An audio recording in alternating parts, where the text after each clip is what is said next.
20 দিনের মধ্যে। এবং উনি বলছে যে স্যারের বিরুদ্ধে আমরা যেতে পারবো না। মানে যিনি মাহমুদুল হাসান, উনি তো ওনাদের সিনিয়র স্যার, সহকারী কমিশনার বদিউজ্জামান আমাকে স্পষ্ট বলছে যে স্যারের বিরুদ্ধে আমরা যেতে পারবো না। তো সেভাবে উনি রিপোর্টটা জমা দিছে। এখন 2টা মামলায় চলমান। 9-এর খ যে মামলাটা আমি করছিলাম, ধর্ষণ মামলা, সেই মামলাটা এখন চলমান, এখন পিবিআই তদন্তে আছে। জানি না ওখানেও উনি প্রভাব বিস্তার করতেছে, ওটার এখনও রিপোর্ট আসে নাই।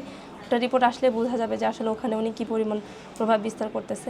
আর কক্সবাজারে যে আমরা ছিলাম সেগুলোর অনেক ছবি, ভিডিও এগুলো আমার কাছে আছে, এবং বিভিন্ন হোটেলেও যে আমরা একসাথে ছিলাম সেগুলোর আছে, এবং বাসা ভাড়ার চুক্তিটা আমার কাছেই আছে। এই যে এটা বাসা ভাড়ার চুক্তি, একসাথে ছিলাম এবং আমি এখনও সেই বাসাতেই আছি।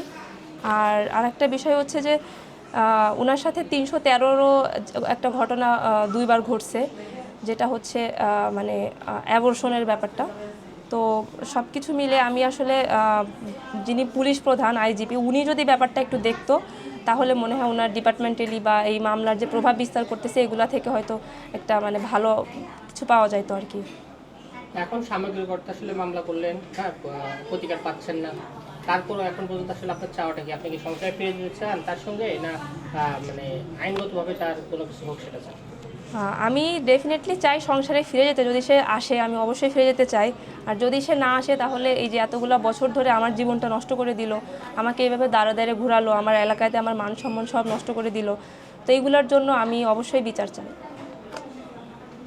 আর এই মামলা তুলে নেওয়া বা এইসব বিষয়ে আপনার হুমকি ধামকি এখন পর্যন্ত দিচ্ছে কিনা, পরবর্তী আপনার যোগাযোগ করেছে কিনা যে মামলা তুলে নাও? আমাকে 30 তারিখে ডেকে আমাকে অনেক ধরনের হুমকি ধামকি দিয়েছিল এবং শারীরিকভাবে নির্যাতনও করছে। সেটার প্রেক্ষিতে আমি 10 তারিখে 10 ধারায় একটা মামলাও দিয়েছি। উনি আমাকে কিছু টাকার অফার করছিল, যে হচ্ছে 10 থেকে 15 লাখ টাকা যদি আমি ওনার থেকে নেই, যদি উনি আমাকে দিতে চাচ্ছে আর কি, 10-15 লাখ টাকা নিয়ে আমি সরে যাই। কিন্তু আমি তো টাকা চাইনি, কখনোই টাকা চাইনি।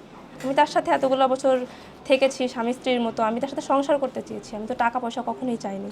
কিন্তু আমি পরবর্তীতে আরও কিছু জানতে পারলাম যে ওনার আরও কয়েকটা মেয়ের সাথে ওনার এই ধরনের অবৈধ সম্পর্ক আছে। আমি তাদের মধ্যে 2জনের সাথে ফেসবুকের মাধ্যমে যোগাযোগ করেছিলাম, তাদেরকে আমি তার সাথে সম্পর্কের ব্যাপারে জানাইছিও।